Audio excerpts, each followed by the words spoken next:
ஒரு நாட்டுல மிகவும் புத்திசாலியான ஒரு அமைச்சர் இருந்தாரு. நாட்டோட ராஜாவே அந்த அமைச்சரை கேட்காம எந்த முடிவும் எடுக்க மாட்டாரு.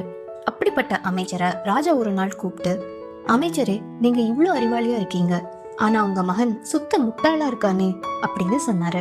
அதிர்ச்சியான அந்த அமைச்சர், ஏன் இப்படி சொல்றீங்க அரசே, என் மகன் என்ன செஞ்சான் அப்படின்னு கேட்டாரு. அதுக்கு அந்த அரசர், தினமும் நான் மக்களை பார்க்க போகும்போது உங்க மகன் அங்க இருப்பான். அவன்கிட்ட தங்கத்துக்கு மதிப்பு அதிகமா இல்ல வெள்ளிக்கு மதிப்பு அதிகமானு கேட்பேன். அவன் தினமும் வெள்ளிதான் விலை உயர்ந்ததுன்னு சொல்றான். இதை கேட்டதும் அரசவையில சுத்தி இருந்த எல்லாரும் சிரிச்சாங்க.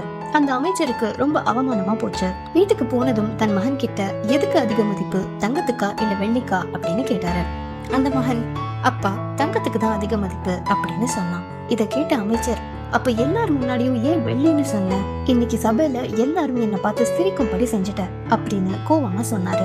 அந்த மகன், அப்பா, தினமும் காலையில அரசர் மக்களை பார்க்க வருவாரு. அப்போ ஒரு கையில தங்க காசையும் இன்னொரு கையில வெள்ளி காசையும் காட்டி, இதுல எது விலை உயர்ந்ததோ அதை எடுத்துக்கோன்னு சொல்லுவாரு. நான் வெள்ளி காசை எடுப்பேன். அரசர் சிரிச்சுட்டே போயிடுவாரு. அந்த அமைச்சர், ஏன் வெள்ளி காசை எடுக்கிற அப்படின்னு கேட்டாரு.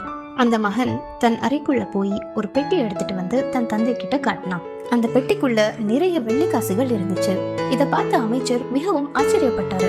இவ்வளவு வெள்ளி காசுகள் உனக்கு எங்க இருந்து கிடைச்சது அப்படின்னு கேட்டாரு. அப்பா, இந்த காசுகள் எல்லாமே அரசர் எனக்கு கொடுத்தது. நான் என்னைக்கு தங்கம் தான் விலை அதிகமானதுன்னு சரியான பதில் சொல்றேனோ அன்னைக்கு அரசர் இதை நிறுத்திடுவாரு. அப்புறம் தினமும் என்கிட்ட இந்த கேள்வியை கேட்க மாட்டாரு. எனக்கும் தினமும் ஒரு வெள்ளி காசு கிடைக்காது. ஒவ்வொரு நாளும் நான் வெள்ளிதான் விலை உயர்ந்ததுன்னு சொல்லும் போது அரசருக்கு இது ஒரு வேடிக்கையா இருக்கும். அவரும் சிரிச்சுட்டே அதை பத்தி ரொம்ப யோசிக்காம போயிடுவாரு. எனக்கு தினமும் கிடைக்கிற வெள்ளி காசை ஒரே ஒரு தங்க காசுக்காக நான் இழக்க விரும்பல.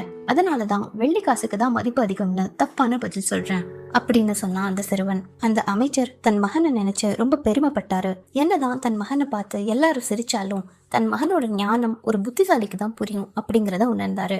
அடுத்த நாள்ல இருந்து அவரோட மகனை பார்த்து கிண்டல் பண்ணி யாரு சிரிச்சாலும் அவர் அமைதியா ஒரு புன்னகை புரிஞ்சிட்டு போயிடுவாரு. நம்ம எல்லாருமே வாழ்க்கையில ஒரு சிலரை பார்த்திருப்போம். ஒரு சின்ன விஷயம் பண்ணதுக்கே பெருசா காட்டிக்குவாங்க. ஆனா இன்னும் சிலர் பெரிய பெரிய விஷயங்கள் பண்ணாலும் அமைதியா இருப்பாங்க. உலகம் அவங்களுக்கு புரியாத தெரியாத விஷயங்களை எப்பயுமே தப்புன்னு தான் சொல்லும்.